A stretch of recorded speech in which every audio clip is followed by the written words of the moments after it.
네, 슬기로운 생활을 위한 생활백서 매주 금요일은 국민권익위원회와 함께하는 우리의 권익을 찾아서 시간입니다. 자, 배달 음식을 주문할 때 전화보다는 배달 앱을 먼저 찾게 됐습니다. 자, 지난해 국내 온라인 주문 음식 서비스와 서비스의 거래액은 17조 4천억 원, 2019년보다 무려 78.6%가 늘어난 건데요. 이용자가 늘면서 배달앱 관련 민원도 늘었습니다. 자, 배달앱을 이용하면서 일어나는 일들, 국민권익위원회의 민원 빅데이터를 통해 살펴보도록 하죠. 자, 함께 말씀 나눌 분 모셔보겠습니다. 국민권익위 민원정보분석과의 김영희 과장 나와 계십니다. 안녕하세요. 네, 안녕하세요. 예, 저희가 선물이 굉장히 많은데 오늘 또 뭔가 선물이 있다고 들었습니다. 예, 그동안 계속 아나운서님이 퀴즈를 못 맞추셨잖아요. 예. 오늘은 좀 선물을 딱 가져와서 이따 그래요? 공개할게요. 예. 혹시 맞히실 수 있을 것 같아요. 저도 맞추면 저도 선물을 가져갈 수가 있습니까? 아나운서님께 드리려고 가져온 겁니다. 그래요? 예, 알겠습니다.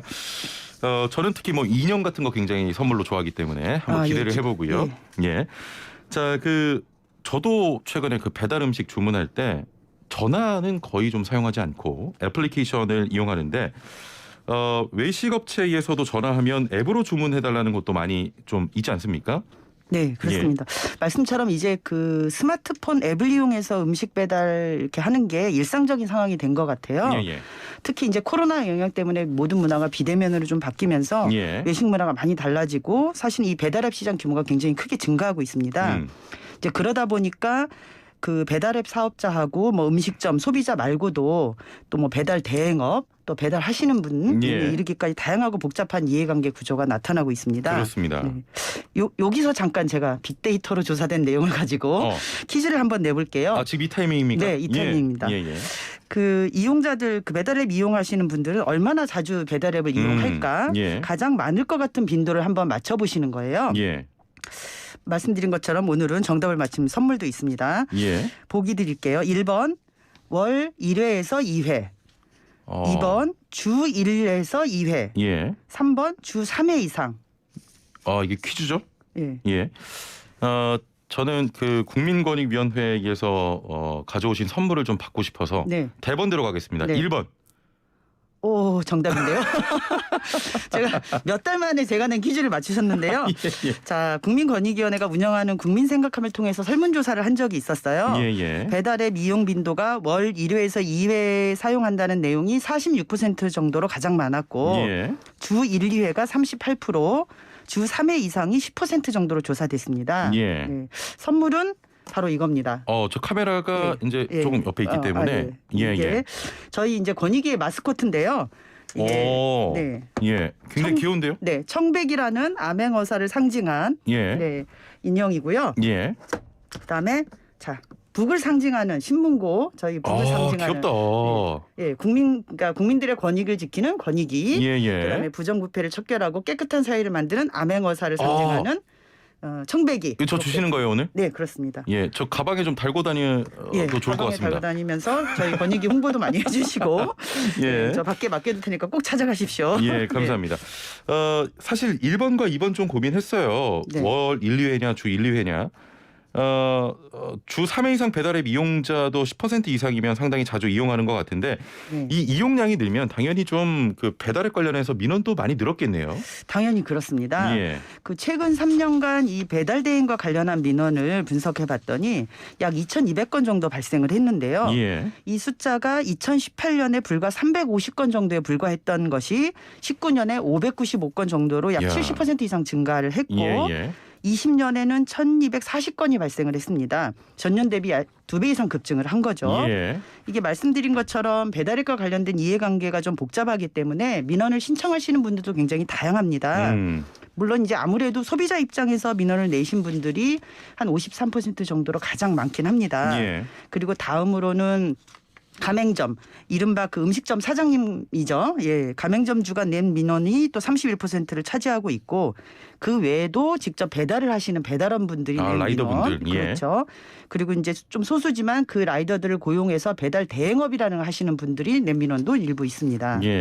최근에 저희 슬기로운 라디오 생활 다른 코너에서도 좀 말을 한 적이 있는데 최근에 후기나 별점 같은 그런 이용주와 사업주 간의 갈등도 좀 여러 차례 또 있었고요.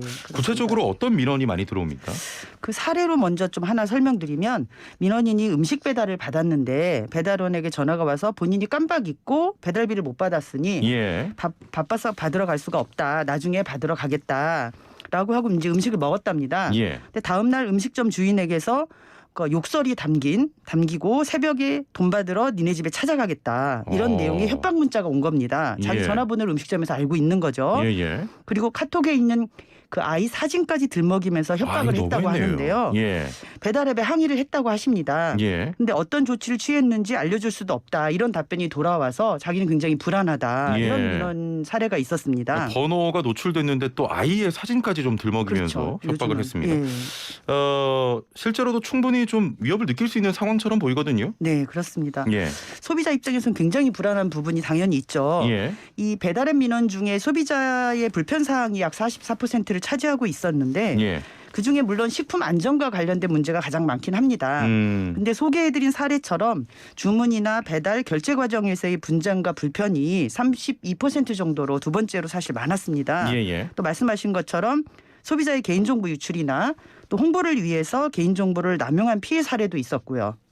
예. 또 다른 유형으로는 배달앱 운영 방법에 대해서 개선을 요구하거나 예. 배달앱 근무 환경, 배달 라이더 분들의 근무 환경 관련된 내용도 약 9% 정도 되었습니다. 자, 오늘은요. 네. 저희가 이 부분 굉장히 최근에 이슈가 많이 되는 부분이기 때문에 네네. 저희가 계속 이야기를 나눠봐야 될 것 같습니다. 중요해 네네. 보여서. 네네. 그래서 57분 날씨와 교통 정보 듣고 네네. 2부로 좀 이어가 보도록 하겠습니다. 네네. 예. 네. 자, 2부에서 뵙죠. 네, 감사합니다. 네, 슬기로운 라디오 생활 2부로 이어갑니다. 1부에서 국민권익위원회와 함께 배달앱 관련 민원 이야기 좀 나눴는데요. 저희가 좀 더 들어봐야 될 내용 같아서 2부로 이어가 보겠습니다. 저 1부의 말미에 이제 카톡에 있는 아이 사진까지 들먹이면서 또 업체에서 협박을 하는 사례가 있었고요. 실제로 좀 충분한 위협을 느낄 수 있는 상황들이 지금 발생을 하고 있는데, 자, 결국 이런 것들 개선 방법이나 좀 보완이 필요하지 않겠습니까? 예, 그렇습니다. 먼저 이제 소비자 입장에서 먼저 살펴보면 예. 배달 서비스의 이제 소비자 불편 사항 중에는 이제 배달 음식에 대한 이물질 신고나 원산지 표시와 같은 식품 안전 문제가 일단 가장 내용이 많습니다. 예. 이제 그런 만큼 기본적으로는 배달앱 운영 과정에서 가맹점 관리에 대한 어떤 배달 앱 측의 책임성이 좀 부여해야 될 것 같은데요. 그렇죠. 예. 예를 들면 음식점 광고 시에 음식점 영업 허가증을 좀 확인하는 걸 의무화한다든지 해서 불법이나 영업 취소가 된 음식점의 주문 중개를 금지하거나 예. 또 원산지 표시 같이 위생 안전과 관련해서 소비자의 혼란을 초래할 수 있는 부분은 보다 명확하게 할 필요가 있습니다. 예. 근데 실제 사례에 보면 표시된 주소지에 해당 식당이 없더라. 그다음에 영업장은 폐쇄되었는데 배달 서비스로 계속 영업하는 음식점이 있더라. 이런 사례들도 예. 좀 있었고요. 예. 또 앞서 말씀드린 것처럼 배달앱 가입 시에 등록된 주소나 휴대폰 번호 같은 그 개인 정보가 악용되지 않도록 철저히 관리하고 예. 위법 행위에 대해서는 강력한 처벌이 필요합니다. 예. 사실 요즘 1인 가구도 많고 그중에는 여성 혼자 사시는 분들도 많잖아요. 그런 문제도 좀 걱정이 됩니다. 그렇죠. 사실. 예. 그래서 강력 범죄나 성범죄 전과자의 배달 대행업에 대한 취업 제한 검토도 좀 필요하지 싶은데요. 예. 현재 그 택배 기사 같은 경우에는 이런 그 강력 범죄자에 대한 취업 제한 규정이 있습니다. 예. 그런데 배달 대행 기사에 대한 취업 제한 규정은 마련되지 않은 상태여서 이제 뭐 간혹 국민청원이 올라온다든지 기사화돼 가지고 문제점을 제기하는 경우도 요즘 종종 최근 나타나고 있습니다. 그렇군요. 자, 이런 문제들이 꾸준히 좀 발생을 하고 있는데, 자, 그 배달앱 때문에 밤잠을 설친다 이런 사업자분들도 사실 많거든요. 네. 또 배달 노동자들도 위험한 상황에 노출되기도 하고요. 네. 역시 뭐 이런 문제 해결 방안도 좀 필요해 보입니다.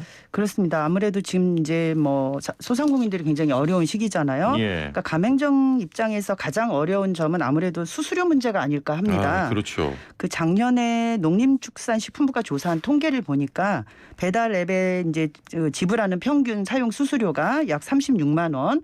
그다음에 배달 대행 업체에 주는 수수료가 약 114만 원으로 나타났습니다. 예. 평균 150만 원 정도는 항상 그렇게 수수료로 나가고 있는 거죠. 예. 그리고 이 수수료는 4년 동안 계속 꾸준히 증가하고 있습니다. 생각보다 많아서 좀 놀랐습니다. 예. 뭐 지금은 더 올랐을 수도 있을 것 같아요.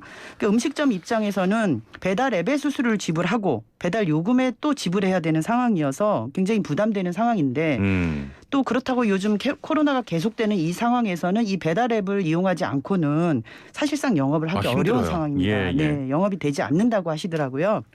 그래서 실제로 그 29% 정도의 민원이 배달앱 운영과 관련해서 가맹점에게 불리한 이용 약관, 그다음에 또 그 부당한 마케팅을 요구한다든지 그다음에 과도한 수수료 이런 것에 대해서 어려움을 호소하는 민원들이 굉장히 많았습니다. 예. 그래서 이런 부분에 대해서 일단 부담을 줄여줘야 하지 않을까 하고요. 예. 또 사례를 보다 보니 그 배달앱을 통해서 주문한 다음에 소비자가 연락이 두절되거나 음식값 지불을 안 하는 이른바 무전취식이죠. 예. 허위 주문 이런 사례도 신고하는 사례가 상당히 있었습니다. 예, 예. 네. 근데 이제 뭐 물론 일부에서 나타나겠지만 안 그래도 어려운 소상공인 분들을 위해서 우리 국민들이 좀 이런 행위는 자제해야 되지 않을까. 네, 그런 생각이 듭니다. 예. 또 그리고 마지막으로 이제 그 배달 노동자에 대한 부분인데요.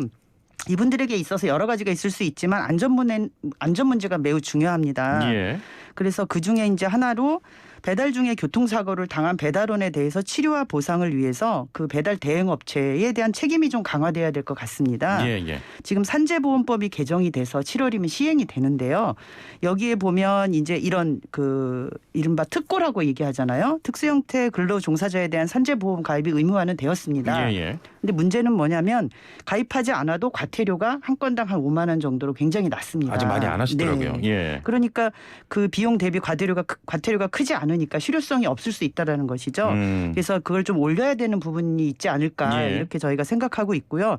물론 이제 사고 후에 치료나 보상도 중요하지만 예방하는 것도 굉장히 중요하겠죠. 예. 다친 다음에는 이제 의미가 없기 때문에 그래서 악천 후에 어떤 장거리 배달을 좀 제한하거나 배달원들에게 운행과 관련한 안전과 관련한 교육을 좀 의무화한다든지 이런 부분도 상당히 필요하다고 생각이 듭니다. 그렇습니다. 지금 뭐 코로나19 때문에 갑자기 이 배달량이 굉장히 늘면서 다양한 좀 민원들이 나오고 있는데 앞으로 이런 민원들이 좀 줄어들 수 있도록 국민권익위원회에서도 열심히 또 일해 주시길 바라고요. 그 과장님 가시기 전에 아까는 저에게 이제 퀴즈를 주셔서 이게 이름이 뭐죠, 요 인형이? 청백입니다. 아, 청백이. 이게 청백이고 이게 권익이. 예. 제가 선물을 받았는데요. 저희도 이제 퀴즈를 좀 애청자분들께 드려서 상품을 드리는데 과장님께서 좀 잘 들으시고 힌트를 좀 주시면 되겠습니다. 예, 과장님이 뭐 맞추신다고 해서 저희가 과장님께 선물을 드리진 않아요. 그렇습니까? 좀 기대를 하신 것 같지만 그런 건 없고. 자, 퀴즈 나갑니다. 오늘 정말 많은 분이 참여하고 계신데요.